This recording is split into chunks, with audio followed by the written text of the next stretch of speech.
afternoon, good evening. Thank you so much for joining me today. This is Dr. Annette Feravich, and I am here with Healthy Mind, Body, Spirit. And you can find me on the internet at www.healthymindbodyspirit.net.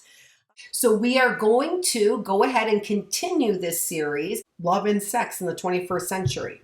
Episode number 7 is on loneliness and depravity. Why are we talking about this? If you've been joining us since episode number 1, you know that we have been talking about perfect love, whatever that is, the way that we define it.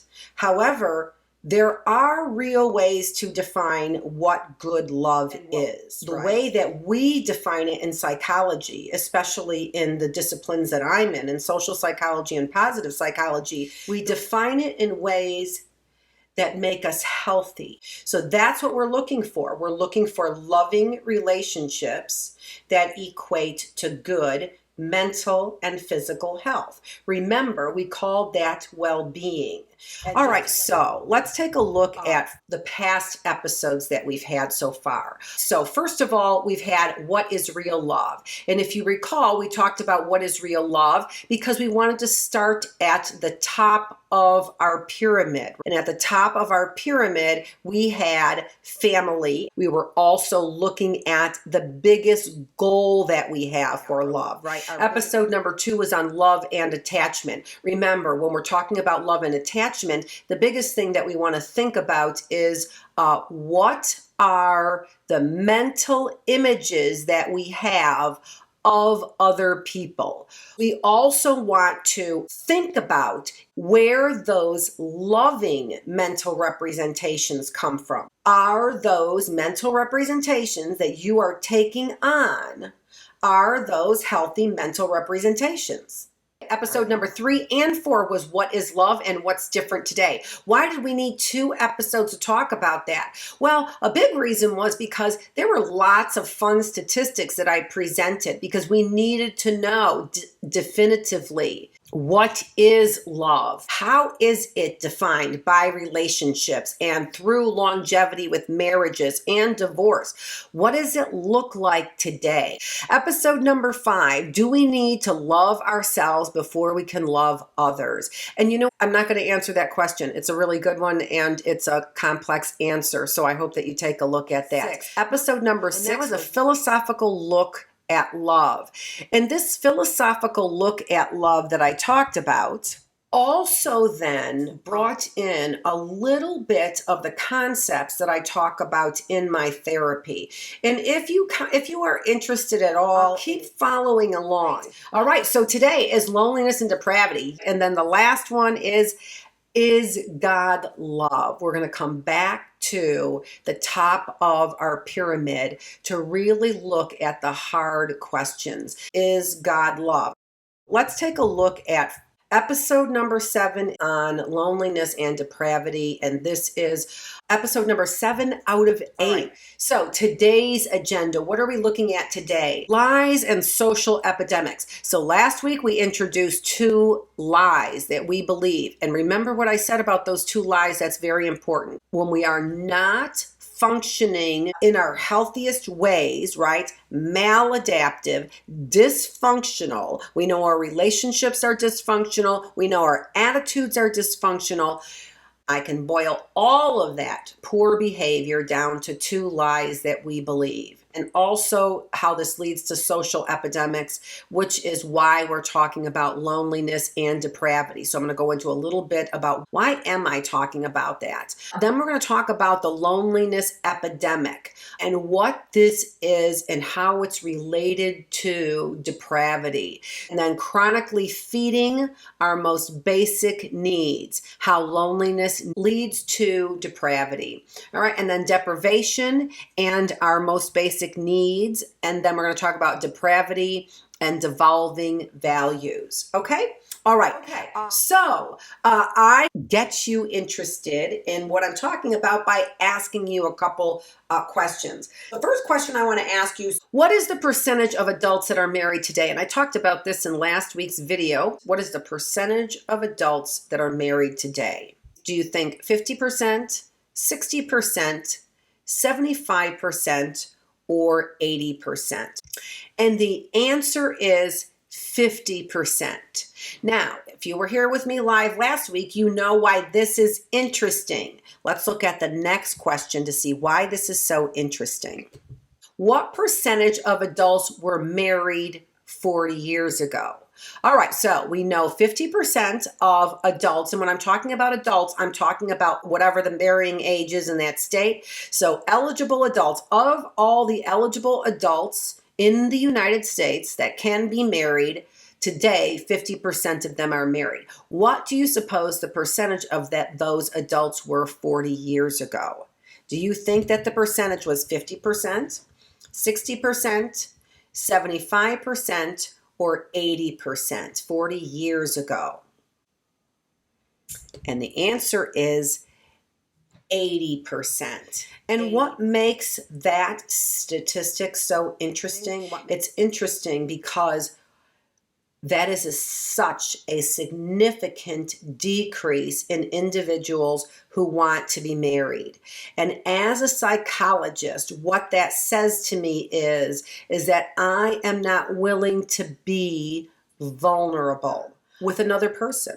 All right, so divorce rate increased to 1 in 2, but has remained stable over the last 40 years. But what has not remained stable are the number of individuals getting married, suggesting that individuals don't want to be vulnerable with other people, and they also don't want to give of themselves, and they also have increases in self-interest. And we know this because we call the millennial generation the me generation.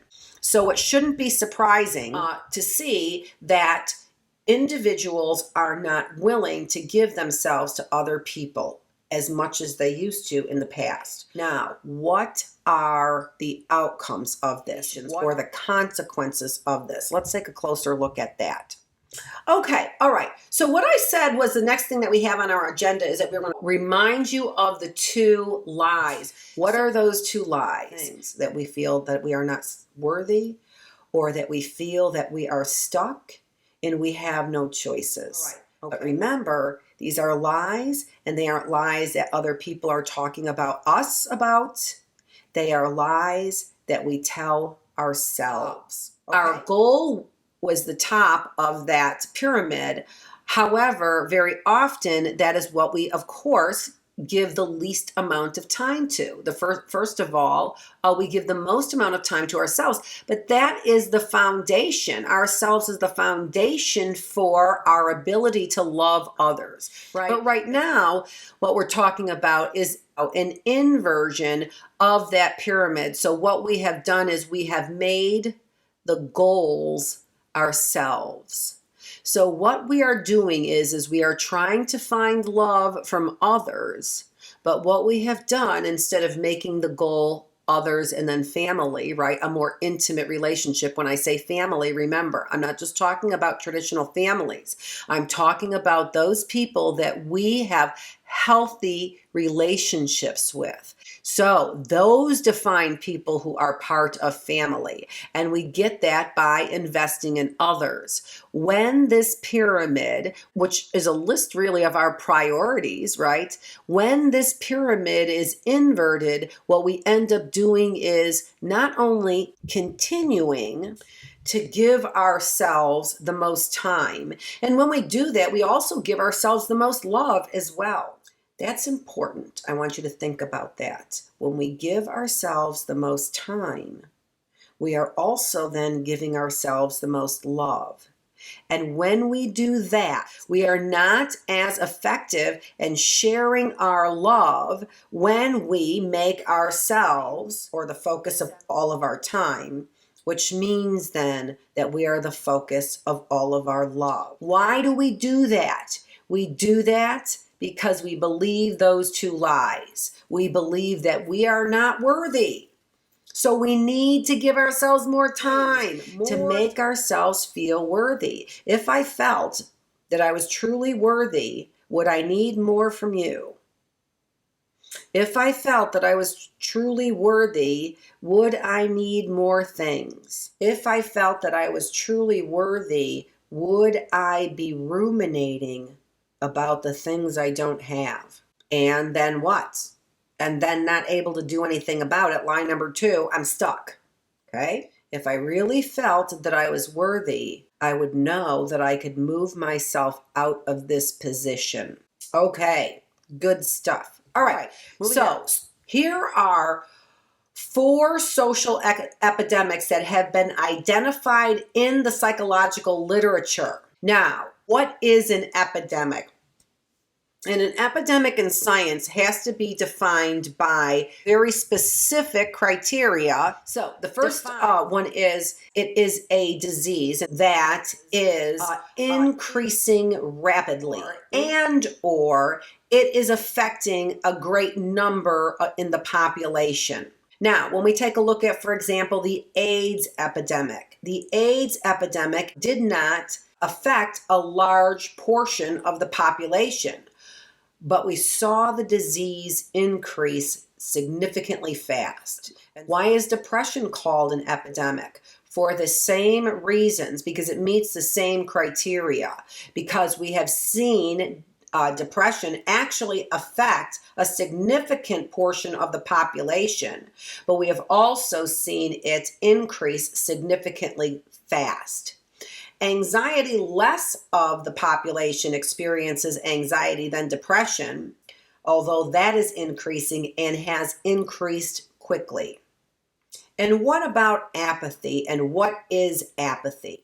Well, apathy is low motivation, low pleasure. Both of those conditions exist when individuals are apathetic. And it is, as well as anxiety, both of them are preludes to depression. Both of them precede depression. So apathy, I don't care about anything. I don't get motivated one way or the other about anything. That precedes depression. Anxiety also precedes depression. So the idea here is that if you can get those under control, if you know that you are apathetic and you figure out ways to then develop coping skills so you are not apathetic, because you know that's unhealthy for you, right? It leads to depression. It leads to suicidal thoughts. It leads to a motivation to have your needs fulfilled in unhealthy ways. What do we mean? Well, we talked a couple episodes ago that talked about eudaimonic happiness and hedonic happiness. Individuals who have meaning and purpose in their life have happiness that is actually associated with better health. Hedonic happiness still gives us the same amount of pleasure. However, hedonic happiness, when we just have our pleasures of our senses fulfilled, that does not lead to healthy outcomes. So when we're taking a look at Maslow's hierarchy of needs, at the top, as we are getting closer to needs that fulfill my true self and my true desires, are those needs fulfilling eudaimonic happiness, which was a term Aristotle used to describe those individuals who invest in becoming their true self. And how do we do that? Well, we do that by investing in those psychological needs and those self-fulfilling needs that are at the top of the pyramid. We can also see here that at the bottom of the pyramid, we are fulfilling those hedonic needs, which have to do with physical needs and safety needs. And so they are not necessarily those higher order needs. The other thing that I wanted to tell you about apathy was this. We did a study, not we as in me, but there was a study done that took a look at both of those things that are related to apathy. So first of all, motivation is what we said. But they also have lower feelings of pleasure. And actually, that's what the hypothesis was. So the hypothesis is very often when they say people are apathetic, they are experiencing both decreased feelings of motivation and decreased experiences of pleasure. And so what scientists wanted to do was to determine, what were people less motivated, or did they actually experience less pleasure Or was it an outcome of both of those things? Okay. All right. And so what they did was they had mice. They depressed these mice by working with their serotonin. And what they ended up doing is testing to see whether or not the mice that were depressed, would they eat delicious food or would they eat the not delicious food? And what they found was that the mice wanted to eat, even though they were depressed, they still wanted to eat the delicious food. So what this suggested was that the mice were still getting as much pleasure from the delicious food as they had prior to being depressed. Then what they did was they took the food and they made the delicious food hard to get, and then the not delicious food easy to get. And what did they find then? They found that the depressed mice would settle for the non-delicious food, that they were not motivated to work to get the more delicious food. Now, this really tells us a lot about how we might respond when we are feeling apathetic and then depressed, right? How we might respond is even when we are not motivated, that we try and still motivate ourselves to do things. But now, you really do want to think about what strategies you want to engage in, or that you can engage in, or are willing to engage in, to make sure that you are not experiencing some of these social epidemics. Okay, let's talk a little bit more. All right, so why am I talking about loneliness and depravity? When we are at the top of that hierarchy, we are healthier mentally and physically, which means that we are spending less time fulfilling safety and physiological needs. And isn't that what we've been doing in isolation right now? We've been focused on those lower order needs. And although it is making us feel better about our physical safety, it is not allowing us to focus on those higher order needs. Well, and so when times change, when situations change, when we change, we end up then focusing attention differently depending on the need that is being activated at that time. So right now, you can see a lot of attention on those lower order needs. Now, I want to talk to you about and give you a little bit of a visual on what we mean when we are talking about chronically accessible thoughts. And chronically accessible thoughts cause what we term rumination. And so what is rumination? Rumination is mentally replaying over and over again negative thoughts. And very often when we have negative thoughts, what we also do is we engage in what's called counterfactual thinking. And counterfactual thinking is what if, right? And again, it's rumination, so it is negative thoughts that we're processing over and over again. But how are we processing those negative thoughts? We're processing those negative thoughts in ways that provide a different story, that are counterfactual, that are not actually what occurred. Now, what this does is first of all, it gets us to build neuronal structures in our brains. So what you see here are a depiction of nodes. Those are the round circles. That's where a thought begins. In between those nodes are connections. And then what ends up happening is what's called spreading activation. And spreading activation occurs all over the brain as we begin to think about new and different thoughts. There are associations. So a thought then activates and we can see associations are made. But over time, what ends up happening is that those associations gets stronger and stronger. And then what ends up happening is that those thoughts then branch out into new and different thoughts.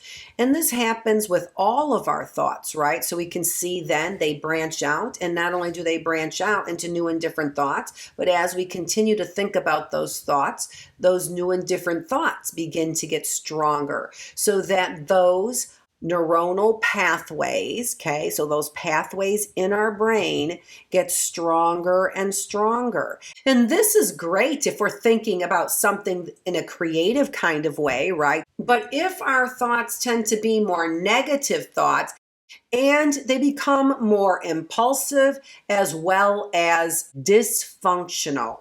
Remember, the brain, of course, is attached to your spinal cord, right? And your spinal column, so that no matter what ends up happening within the body, that information is relayed throughout the body and then back up into the brain. But each time that I have to figure this out, there are physiological changes in my body that then equate to chemical changes in my brain. These chemical changes in my brain are increases in certain neurotransmitters. There's a chemical that is released when I, for example, hit my brakes and feel fearful that I might get in a car accident. So what do I end up doing? I end up releasing a neurotransmitter, and that chemical then helps me to react. Let's say that the neurotransmitter I was releasing had to do with love. What would end up happening then is at that same time that, for example, oxytocin and dopamine are being released in my brain that have to do with love, so are hormones being released in the bloodstream as well. So this is how the entire body ends up connecting, right? Mind, hormones, and emotions then are all connecting. So when my thought patterns are negative thought patterns that engage in things like rumination, that produce chronic pathways, which means that those negative thoughts are chronically accessible. And it becomes very difficult for individuals to stop that thinking.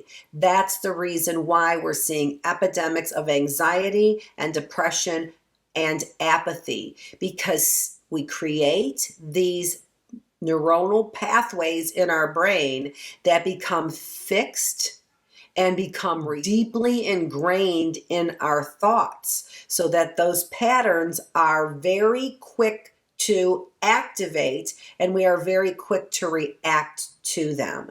So you want to stop and think about your patterns of thinking. Now, it doesn't really take a lot to change our patterns of thinking, but it does take some purposeful behaviors in order for us to change those patterns of thinking. All right, moving on. What ends up happening when we end up creating negative pathways in our thinking is we end up activating our stress system. This is the system that activates our stress hormone, cortisol. And when we have higher levels of cortisol in our bloodstream, this is when we become chronically stressed, chronically depressed, chronically anxious. Why? Because this whole system is activated again and again, so it becomes difficult for it not to be automatically activated, whether or not the circumstances call for a stressful response.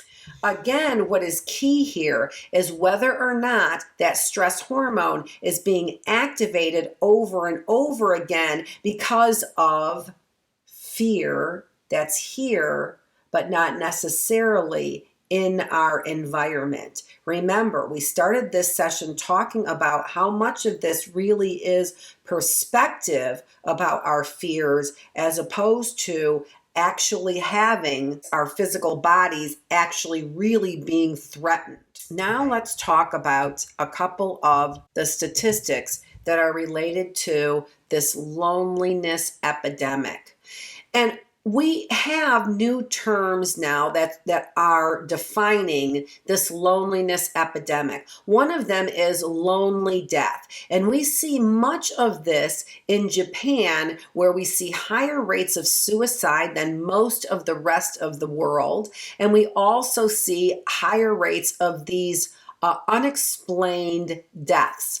Literally, the term is called lonely death, and it's defined by dying inside your home where there are no witnesses, and it is apparent that suicide did not occur. It was not an option. And the thing about this is that there are lonely death teams or squads that actually end up going out to homes when it's discovered that an individual died, and typically it's discovered sometimes 2, 3, 4 weeks after the person dies. That's called a lonely death. What else are we seeing that is unique and related to this loneliness epidemic that is new, that is newer, but across the world? Another thing we're seeing in Japan is what is called karoshi. And what is karoshi? Karoshi is where individuals who are young and have no health issues are dying from being overworked. And very often these individuals are caught up in a materialistic need for things that they end up working for the company and dedicating everything that they have to the company. And why is this in a loneliness lecture? Because these individuals are not investing in relationships. These individuals are investing in things. Alcoholism. Now, alcoholism rates are high, but steady but high for men. However, what we see is we see an increase in alcoholism for women, and in particular, middle-aged women. Alcoholism is the cause of 5.3% of deaths across the globe, and it is the number one risk factor for premature deaths for those individuals who are between the ages of 15 and 49.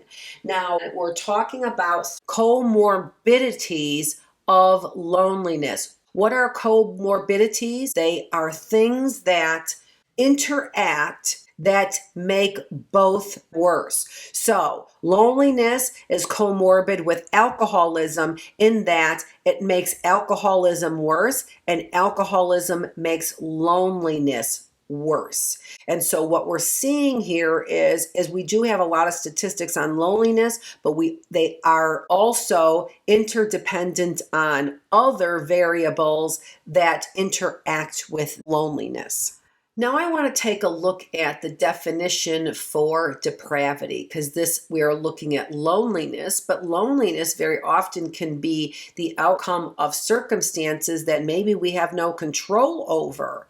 Where depravity, it seems that loneliness can then fall down into depravity, and this may be something that we do have more control over. And this, again, these are things that we want to be aware of so that when we begin to have some of these chronic thoughts, that they do not then reduce into depravity. What is depravity? Depravity is perverted, distorted, corrupted, and another definition is crooked or immoral. When we are acting in depraved ways, we are acting in distorted or corrupted ways. And so what ends up happening? What are we saying? Well, again, one of the things that we want to be careful about is we're not making judgment. What we're trying to do is we're trying to recognize behaviors that contribute to healthy, loving relationships and those behaviors that contribute to unhealthy, unloving, dysfunctional, maladaptive relationships. We need to identify those behaviors so that we don't continue in this unhealthy journey where we're a magnet for individuals who we want to have intimate relationships with, but are always failing at those relationships, right? We want to take a closer look at that. And so what we're saying is that when we have this natural inclination to end up doing things for ourselves and not investing in other individuals, what we're seeing is that we are becoming more lonely, and that loneliness is leading to behaviors that can be described as depraved or depravity. How can that possibly be? Well, one thing that we know is, and this is from something that C.S. Lewis has said. What he said is that appetites lead to overindulgence. So when we fulfill appetites that we have, in particular on that lower rung of the pyramid, what we find is that continuous feeding of that appetite leads to overindulgence. And so if we have ourselves on our minds, and that is what we feel that we need to feed in order to get out of depression, to feel less anxious, to feel more motivated, to feel more inspired, that we need to be feeding ourselves, what we have found is that actually leads to more loneliness, that leads to feeding ourselves more, which leads to overindulgence, right? It's not making me happy. I must need more. Different ways that we end up continually feeding ourselves. What I'm saying is it leads to loneliness, and that leads to depravity. Let's take a closer look at this. Is that the porn industry is making significant money. And what we want to do is we probably want to take a look at who are the individuals responsible for this porn industry. And what we found is that MindGeek, which is located in Canada, owns Pornhub.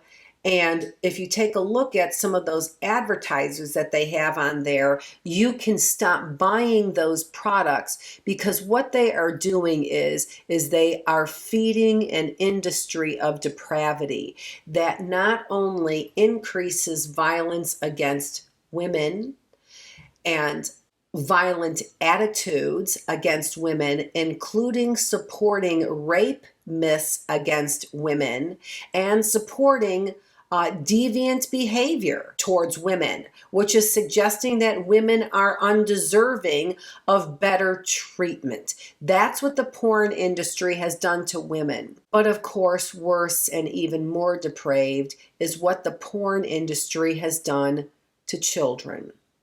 And now what we see here is child sex dolls. And if you take a look at the unbelievable, distorted, and crooked, and immoral thinking that is associated with these child sex dolls, you can begin to have an idea of the depravity that exists when we are continuously trying to feed ourselves in ways that only create overindulgence. So as individuals continue to feed their desires for distorted, perverted, and crooked needs that they have for sex, that they will continue to need to indulge those fantasies. They do not dissipate, but they continue to activate in our brains and in our chemistry in our brains and in our hormones, so that those attitudes continue to be fed and increase. So what pornography does is, number one, it creates psychological dissatisfaction. And what's a psychological dissatisfaction is where our appetites continue to increase and overindulgence does not satisfy. All right, so what are we seeing? We are seeing that individuals who are relying on pornography And instead of relying on real intimate relationships, have relationships with individuals where their mental representations of those women in particular are distorted, perverted, immoral, crooked, aggressive, angry, and violent. Those attitudes are only going to continue to increase as individuals fill that appetite. The comorbidities that exist when individuals engage in pornography. Pornography increases these other variables, and these other variables increase the use of pornography. That there is an interaction between pornography and substance abuse and use. More pornography, more increases in substance abuse and use. The more increases in substance abuse and use, the more increases in pornography. Sexual dysfunction. The more pornography individuals watch, the more sexual dysfunction they have. That is increases in erectile dysfunction as well. Moral disorders, which we talked about, more increases in aggression and violence against women, increases in rape attitudes, and increases in feelings of hostility, in benevolent and sexist hostility, as well as increases in all kinds of sexually deviant behavior. Also, pornography and increases in pornography are comorbid with anxiety. Pornography increases feelings of anxiety because they increase feelings of evaluation apprehension. And anxiety creates a desire to watch more pornography. Pornography also leads to brain changes. Individuals become more sensitized to visual images, such as naked women. They become more sensitized to visual images, such as violence and abuse. They see it more often. They notice it in the environment, billboards, strip clubs, promiscuous dress, promiscuous attitudes. They see it more often. They are sensitized to pick up this information and respond then more readily to it. Individuals who watch pornography are desensitized to a woman saying no, for example, and really meaning it.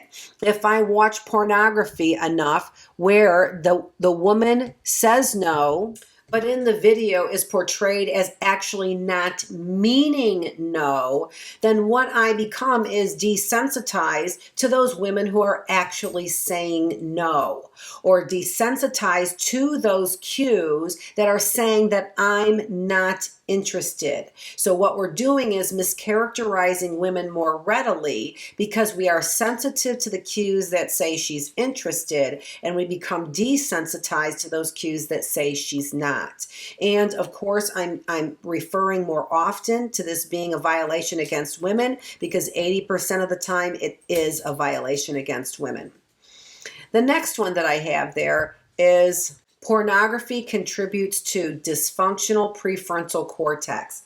That's here. This is our decision-making area of our brain, and this is our problem-solving area of our brain.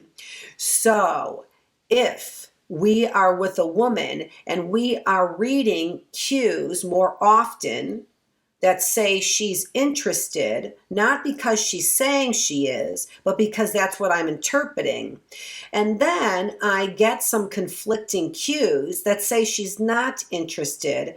If my prefrontal cortex, my decision-making area of my brain, is dysfunctional, what am I going to do with those cues that are telling me that she's saying no? I'm not going to process those cues. I'm going to ignore those cues. I'm going to downplay those cues, or I might rationalize those cues as meaning something else. Okay?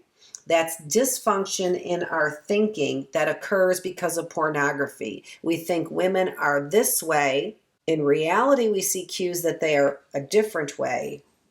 But what do? I've already trained my thinking, as we saw in that chronically accessible thoughts.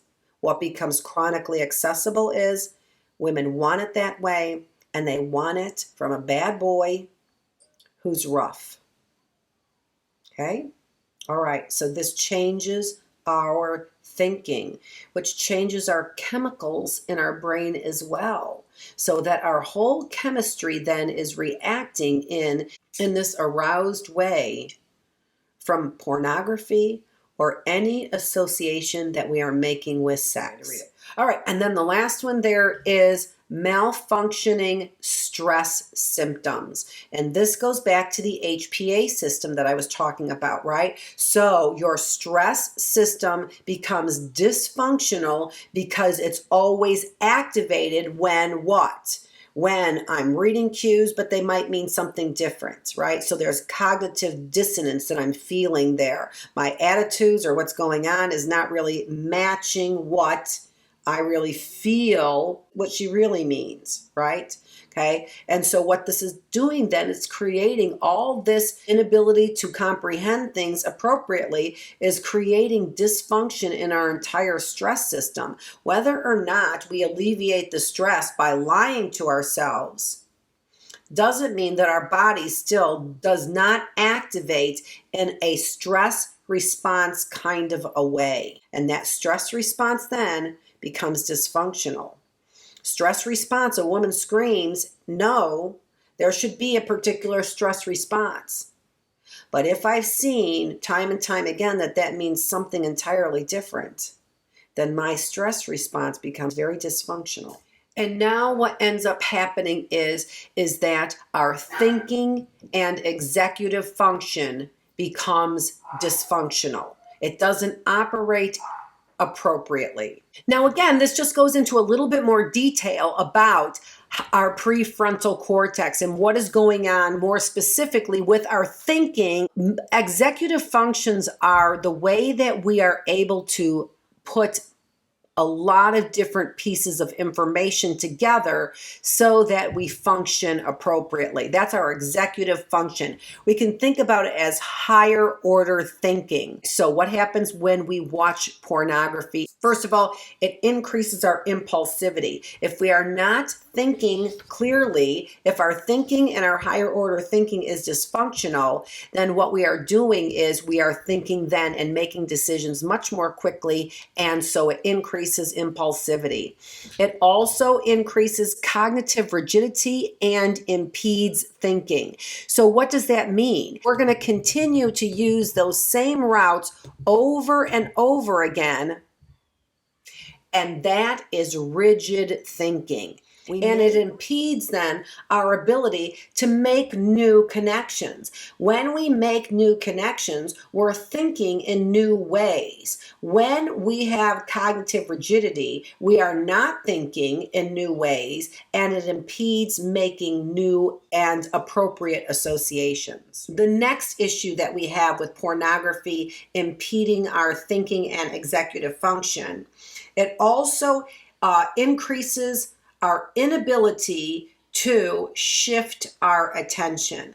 And so think about that. What ends up happening is that individuals in pornography get fixated on certain images. And those images then are sexually stimulating. And because they're sexually stimulating, they are difficult to take our eyes off of, right? And so what we end up doing again is creating these pathways that are very strong connections of what we're picking up visually and how that is rewarding the rest of our bodies. We have made an association between this visual picture and sexual satisfaction. And making that association between those two things, what are we doing? We're looking for those in our environment, and then we get fixated on them. Okay? All right. So fixation and an inability to shift attention off of that which we're fixated. Poor judgment and decision making. So again, we've gone over that, right? So we are misreading cues because we are highly sensitive to sexual cues, and we are desensitized to those cues that are saying no or not interested. All right, and then the last one is that we have a decrease in working memory.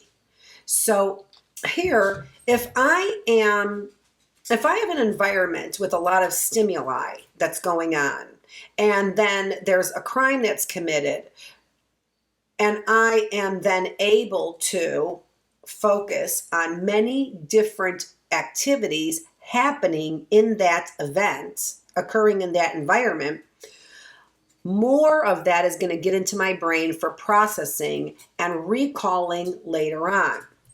But if I am simply fixated on one or two things in the environment, then what ends up happening is that I cannot get that into short-term memory.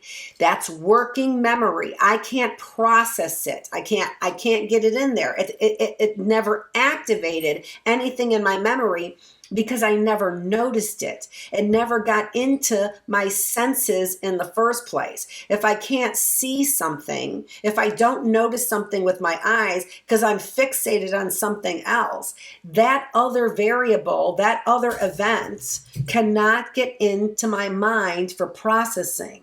And so therefore, we have limited working memory. Why?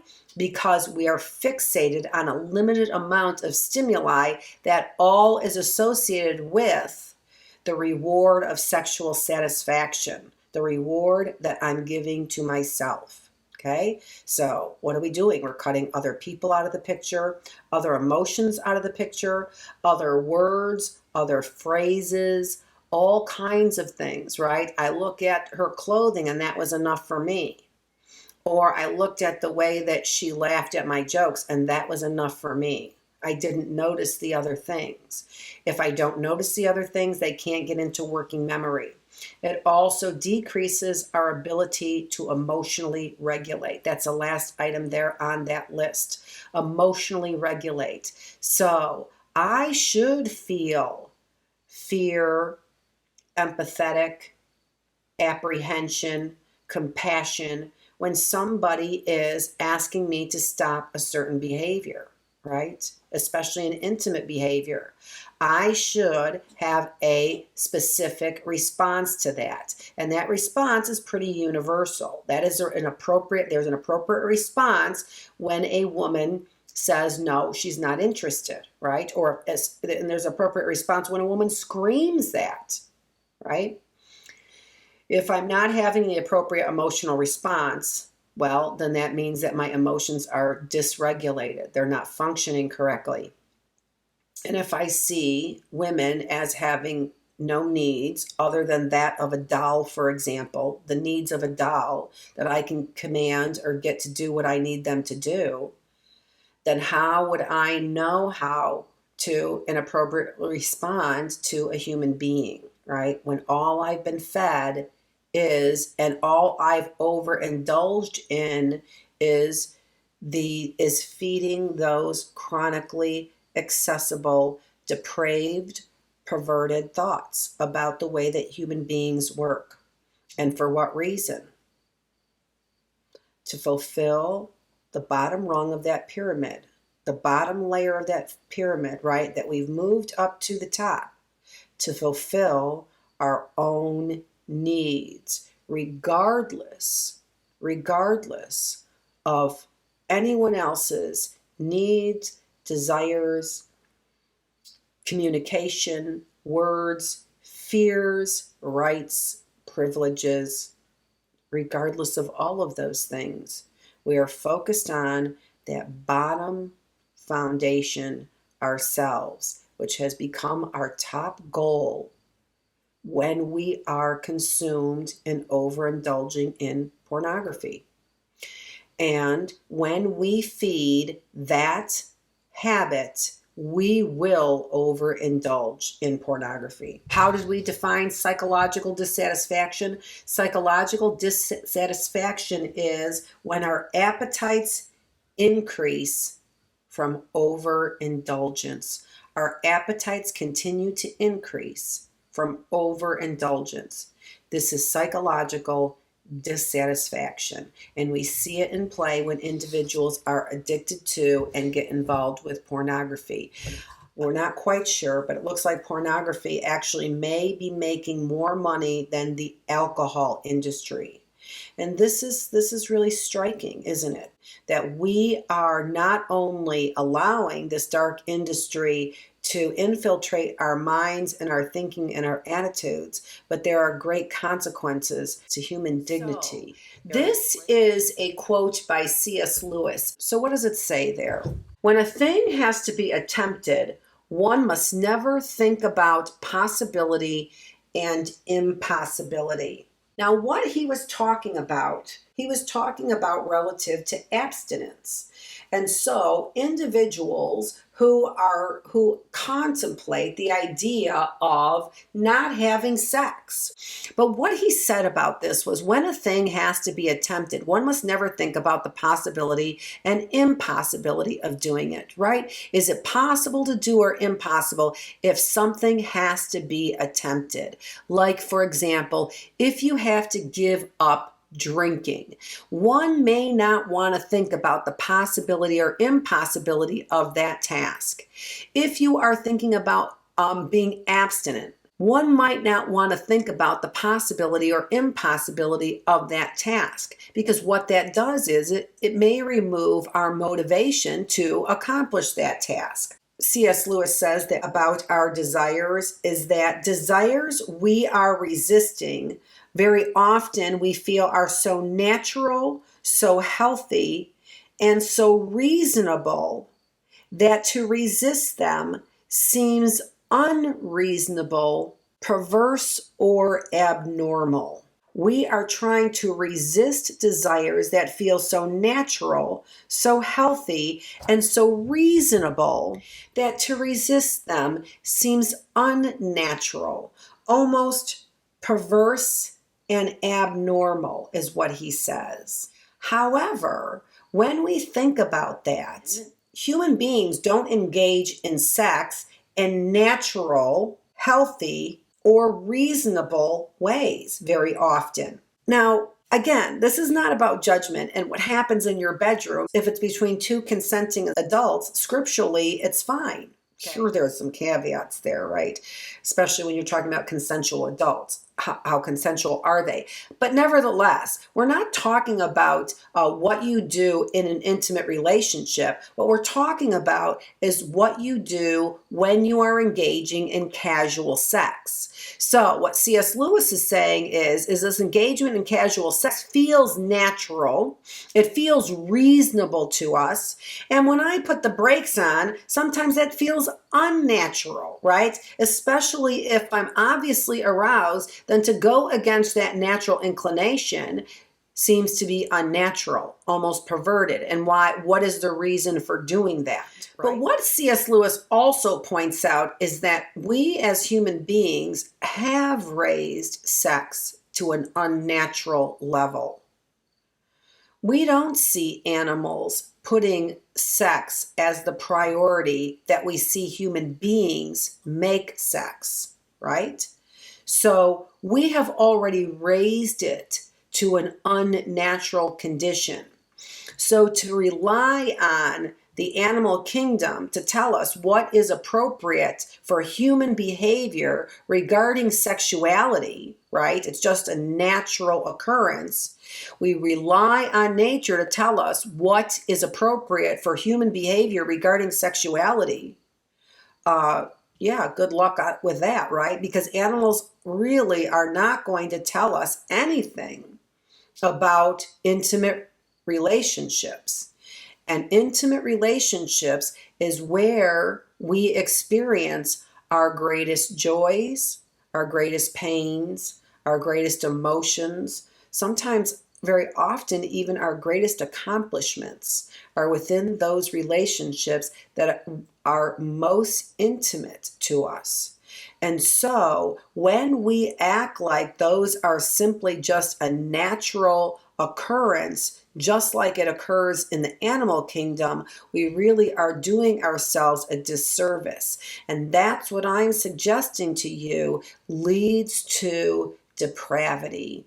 When we suggest that we are acting only in a natural way, yet we are ignoring the way that we have elevated sex to an unnatural position, then what we need to do is give it its due concern, its due attention, so that we are treating what we have raised to an unnatural level in a way that demonstrates human dignity. That because that's the way that we end up getting to the top of that pyramid, where we end up getting our greatest needs fulfilled in the healthiest ways. Today, this is Dr. Annette Feravich, and I am here with Healthy Mind, Body, Spirit, and you can find me on the internet at www.healthymindbodyspirit.net. Next Sunday, our topic is going to be, is God love? So we're going to go back to the top of the pyramid. That's going to be our last in our series on love and sex in the 21st century. For my next series is going to be on depression and anxiety. Okay? All right. Thank you again for joining me, and I will see you next Sunday at 4 p.m. I hope.